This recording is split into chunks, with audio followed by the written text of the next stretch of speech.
सुनसान जंगल के घने अंधेरे में आधी रात का समय था। चांदनी हल्की सी झलक रही थी और हर तरफ सन्नाटा पसरा हुआ था।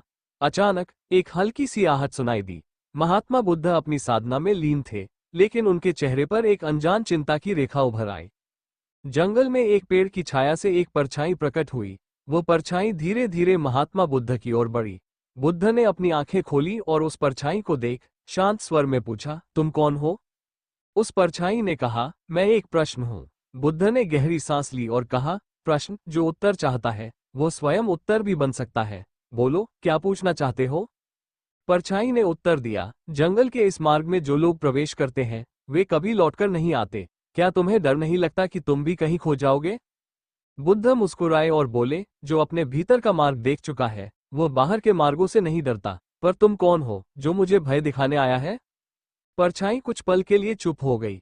उसके बाद उसने कहा, मैं वो हूं जिसे सत्य का सामना करने का भय है। क्या तुम मुझे भी सत्य का मार्ग दिखा सकते हो?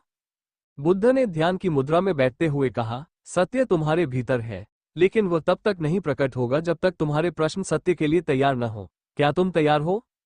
परछाई का आकार बदलने लगा। वो अब एक विशालकाय वृक्ष जैसा लगने लगा, जिसकी शाखाएं चारों तरफ फैल गईं। उसने कहा, ये जंगल मेरा घर है। जो भी सत्य के मार्ग पर चला वो यहाँ फंस गया। तुम भी फंस जाओगे। बुद्ध ने गहरी आंखों से उसकी ओर देखा और कहा, जंगल फंसाने के लिए नहीं, मुक्त करने के लिए है। जो सत्य से डरता है वही इसमें खो जाता है। अब समय आ गया है कि तुम भी इस सत्य को स्वीकार करो।